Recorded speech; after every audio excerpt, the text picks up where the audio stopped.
All right, welcome back. Now we're going to talk about async and await. That's async and await, which is a different way of handling promises. So the way you guys been seeing promises, at least through this series, is we make a call and then there's some sort of dot then, and the results are coming back, or like whatever call we're making is returning some data, and then we're handling it, and then we have a catch.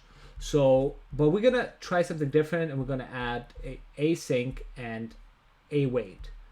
So, and we're gonna apply that to our Axios call. So right here, we're gonna convert this, if you will. So in order to do that, the first thing we gotta do is we gotta add the word async to the first level function that's wrapped around, that wraps the Axios call. So the first function that wraps this Axios call, which is right here, actually, this anonymous function, which can be confusing. Some people might try to place it somewhere else. They might place it too far up, like in this app. So we're just going to place it right here. So we're going to do async. That's the first thing. Then what we're going to do is we're going to change this Axios call, and I'm going to put the new version on top of it just briefly. So right here, this is going to be the new version. This was the old version, so we don't have a .then, etc. So we're going to get rid of that. And let's see, let me make sure I do all of this correctly. Okay, so that's pretty much it. But since we still need to, you might have already recognized that we're not handling the catch block correctly, and you're right. So we need to also be able to catch any sort of exceptions or errors that are being thrown. And the way we're going to do it is we, just like we did it before with a try, or we can use try, I should say. I don't think we were using a try catch block before. So we're going to try this, and then this too, and then down here we're going to get rid of this dot, very important. We're going to do a catch, and we're going to catch any error messages that we might see.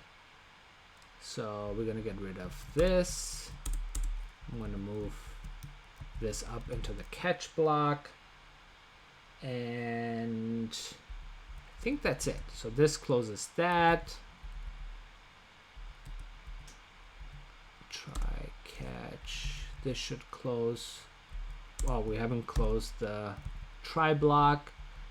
And it's so easy to miss a curly brace and a bracket or parentheses. It's incredibly easy. So if you're a new developer, one of the things that I see in new coders is they're a little bit reckless when it comes to keeping track of parentheses and stuff, and I highly recommend that you pay attention to all your braces, all your parentheses, all your square brackets, and make sure you close everything correctly. So everything should be color coded correctly. And there's also add-ons you can add, packages you can add to your code editor that will help you with that. Okay, I think I got it. Let's see if it works. Refresh.